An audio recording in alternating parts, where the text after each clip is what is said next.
On July 4th, 2025, Independence Day, a new law was signed. It was called the One Big Beautiful Bill, and depending on who you ask, it is either the greatest tax relief for working Americans in decades, or one of the biggest wealth transfers to the rich in modern history. Both sides are telling you it helps you. Today, we are going to look at the actual numbers and find out what it really does to your paycheck, your grocery bill, your health insurance, and your future. No spin, no politics, just the math. First, what actually is this bill? The One Big Beautiful Bill Act is a nearly 1,000-page piece of legislation.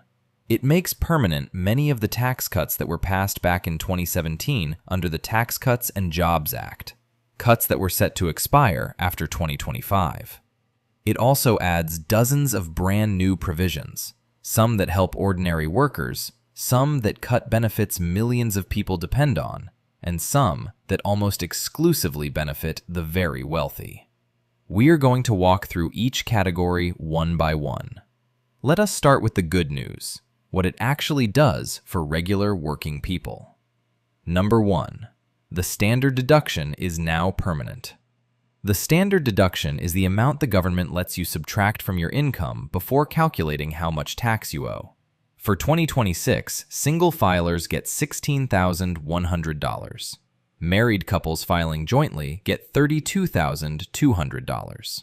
This is actually meaningful for most households.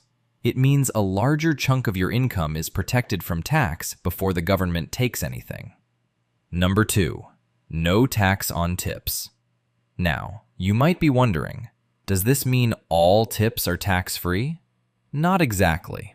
The bill creates a deduction, not a credit, for tip income up to $25,000 per year. But you must earn less than $150,000 annually to qualify. And your job must be on a specific list of 68 approved occupations. If you are a server, a bartender, a hairdresser, a cab driver, you likely qualify. If your job is not on that list, you do not. And here is the catch nobody is talking about. Because it is a deduction and not a credit, it only helps you if you actually owe federal income tax. If you earn so little that you already owe nothing, this provision gives you nothing either. Number 3. No tax on overtime pay. Same structure as tips. A deduction, not a credit, for overtime wages. Meaningful for workers in manufacturing, healthcare, and hourly industries who regularly work more than 40 hours a week. The child tax credit also increased. It rises from $2,000 per child to $2,200 per child, and it is now indexed to inflation, meaning it will go up automatically each year instead of staying frozen. Now you might be asking, who does this actually help? Families with children who owe at least that much in federal taxes each year benefit fully. Lower-income families who owe less than the credit amount receive a partial benefit. The very lowest income families who owe nothing may see limited or no benefit at all, because again, it is not fully refundable for everyone. Now let us talk about what the bill does for people at the top, because this is where the numbers get very large, very fast. The top income tax rate stays at 37% permanently. Without this bill, it would have gone back up to 39.6% after 2025. For someone earning $1 million a year, keeping that rate at 37% instead of 39.6% is worth approximately $26,000 per year. For someone earning $10 million a year, it is worth over $250,000 per year, every single year. The SALT deduction cap, that is, the state and local tax deduction, was also raised from $10,000 to $40,000. Now you might be wondering, what is the SALT deduction and why does it matter? If you pay state income taxes or high property taxes, which is more common in expensive states like New York, California, and New Jersey, you used to be able to deduct those payments from your federal taxes. The 2017 law capped that deduction at $10,000, which hurt wealthy homeowners in high-tax states most. Raising it to $40,000 primarily benefits households earning between $200,000 and $500,000 per year. It does almost nothing for households earning below $100,000. The estate tax exemption, the amount of wealth you can pass to your heirs tax-free when you die, is now permanently set at $15 million per individual. That means a wealthy family can pass $30 million to their children completely tax-free. The Congressional Budget Office estimates that the top 10% of earners will see their household income increase by 2.7% because of this bill. The bottom 20% will see their household income go down. Now here's the part of this bill that is getting the least coverage, but affects the most people. To pay for those tax cuts, the bill makes significant cuts to programs that tens of millions of Americans depend on.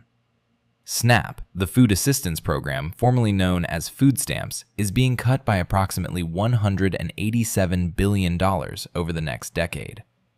The Congressional Budget Office estimates that 22 million families will lose some or all of their SNAP benefits. 96,000 children will lose free school meals.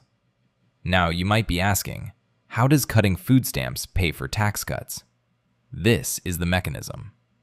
The government has a rule called PAYGO, pay as you go. When a bill increases the deficit by a large amount, automatic cuts to certain programs are triggered to partially offset the cost. The bill adds an estimated $3.4 trillion to the federal deficit over 10 years. That triggers cuts to programs like SNAP and Medicare automatically, even if those cuts were not explicitly written into the bill itself.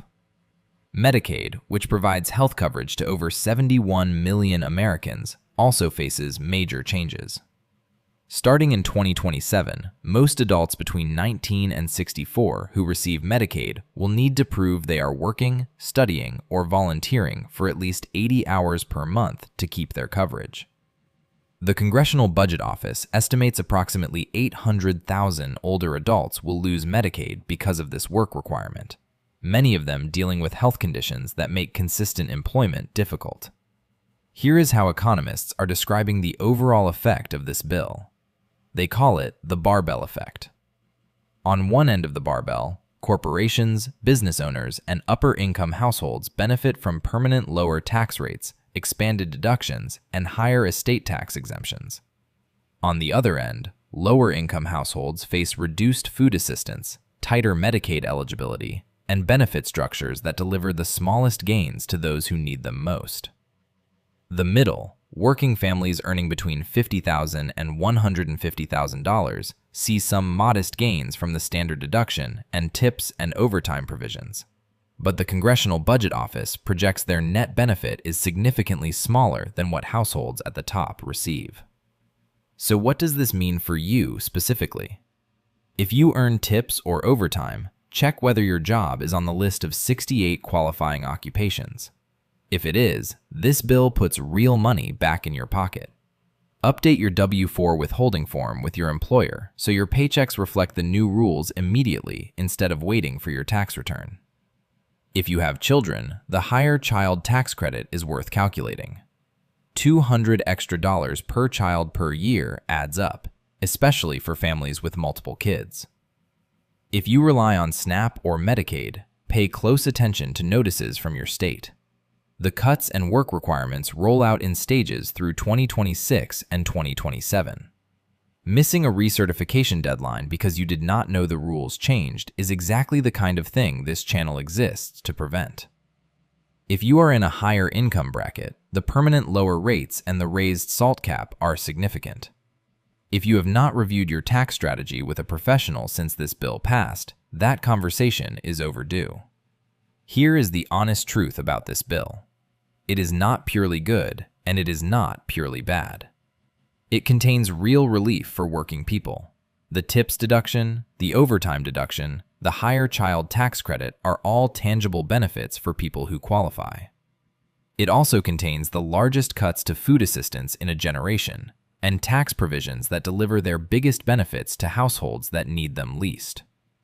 Whether that trade-off is worth it, whether a society should cut food assistance to fund permanent tax cuts for high earners, that is a political question.